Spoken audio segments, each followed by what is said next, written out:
नमस्कार, आपण पाहत आहात कल्याण बुलेटिन।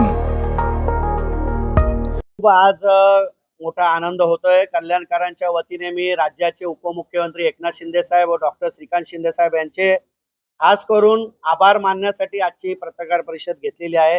2016 पासून आपण सुद्धा या प्रक्रियेमध्ये पाठपुरावा करून आम्हाला साथ दिली, त्याबद्दल आपले सुद्धा मनापासून आभार। कल्याणकरांच्या वतीने मी सर्वच नेत्यांचे आणि ज्यांनी या मेट्रो पास साठी सहकार्य केले त्या सर्वांचे मनापासून मी आभार मानतो। एवढंच मी या सवानी सांगेन। किती स्थानक असणार आहेत ठाणा ते कल्याण या मेट्रो? 17 स्थानक अंदाजे या ठिकाणी असणार आहेत ठाण्यापासून, आणि या सगळ्या स्थानकांचा फायदा कल्याण डोंबिवलीतल्या आजूबाजूच्या परिसरातल्या लोकांना होणार आहे।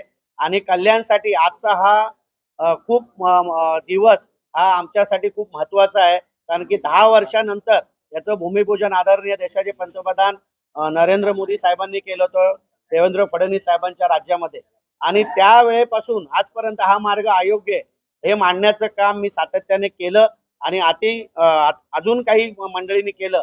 त्या सर्वांच्या प्रयत्नाला यश म्हणून आज या शहरामध्ये ही खडकपाडा मार्गे ही मेट्रो जाते आणि त्याचं प्रत्यक्षात आज GR निघालेला आहे 22 तारखेला, आणि 1 महिन्याच्या त्याची निविदा प्रक्रिया पूर्ण होणार आहे।